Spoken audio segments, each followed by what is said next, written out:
And we start with a bit of an unfortunate one. Yep. This is for the folks in Denham Town. Some folks in Denham Towns. 17 Denham Town residents have lost their homes to fire. Oh gosh. 10 adults and 7 kids. When was it?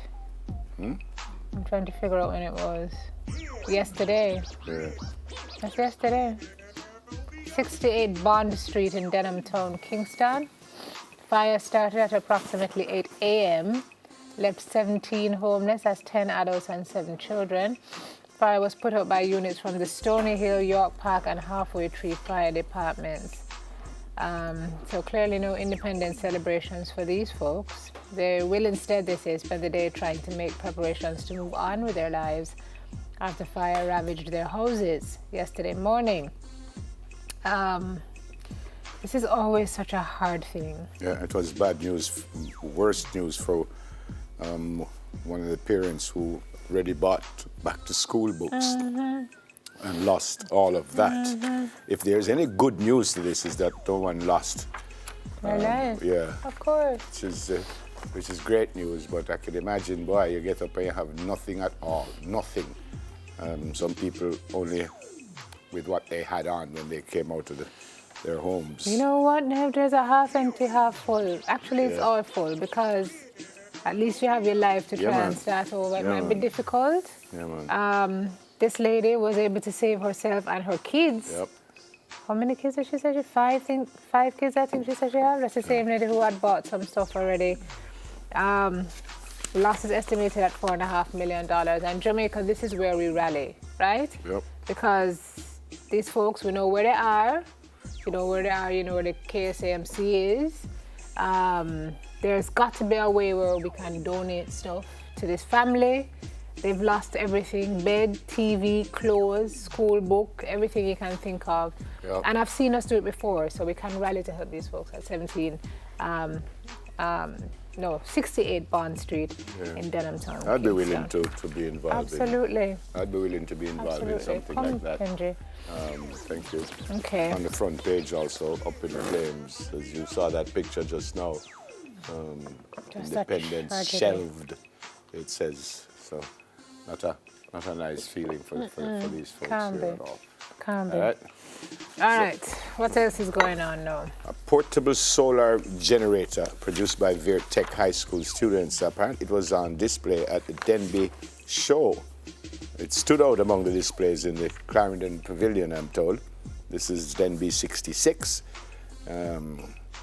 There was, I think, just one of the students there. He says a group of us started thinking about various ideas on how we can replace things that are costly. We wanted to see how we could make things cheaper. And he also wanted something that was eco-friendly. He says the battery is able to output 110 volts. And if the battery dies, you have the solar panel that you can connect the generator to. He says, Kids are so brilliant. yep, powering your home with the original solar panel can prove to be an expensive venture, but this system is also incorporated with wireless glow lights.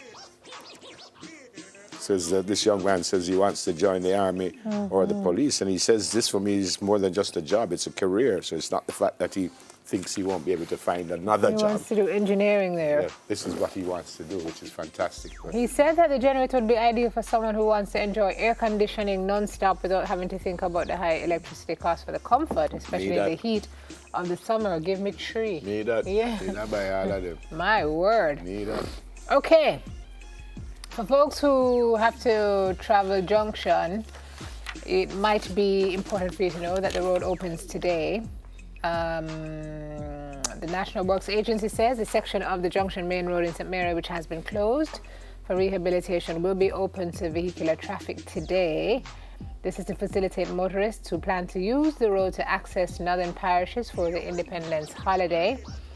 NWA release said the area remains an active construction zone, and motorists, you are therefore being asked or urged to obey posted warning signs. And then the road will be closed again tomorrow. So this is just a temporary opening up for the holiday period. And then access will once more be restricted from Broadgate to Westmoreland Bridge. That's tomorrow. when the road closure. You know, I haven't Takes driven place through again. that area for a while, but I don't do it for fun. what I was thinking when they said they're going to widen the road, but I don't know how wide, because you know, Gully. precipice one side and hill, Land. yeah.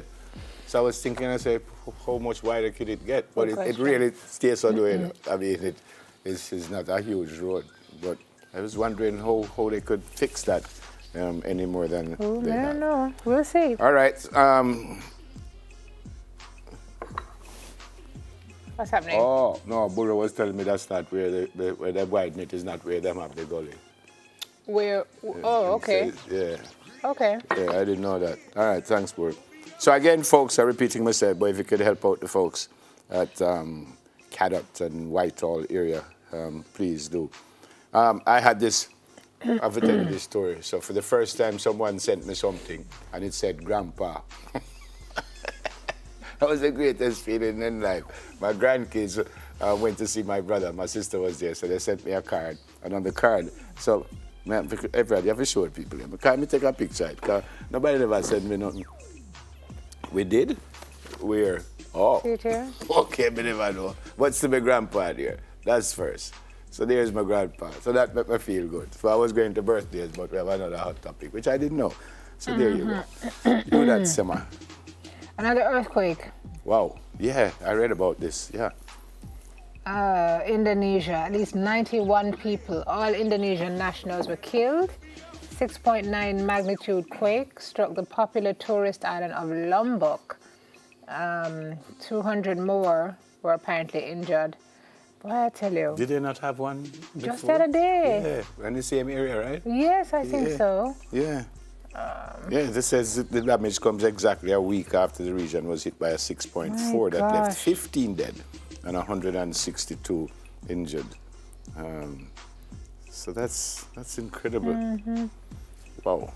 You can't pass out earthquake, you can't plan for It earthquake, says apparently 2 homes housing underprivileged children with around 80 of the youngsters forced to sleep outside. Oh, man. Wow. Apparently they said residents and tourists were advised to stay outside, with many choosing to sleep in the streets and public areas away from large buildings. Makes sense. It says even hospital patients were wheeled outside because of fear of aftershocks. And sometimes the aftershocks feel like earthquake too. And if the structures are already unsound from the quake, then it could be devastating when the aftershocks hit. Okay. All right. I can't go Go on now. with your birthdays now, sir. Yeah, thanks.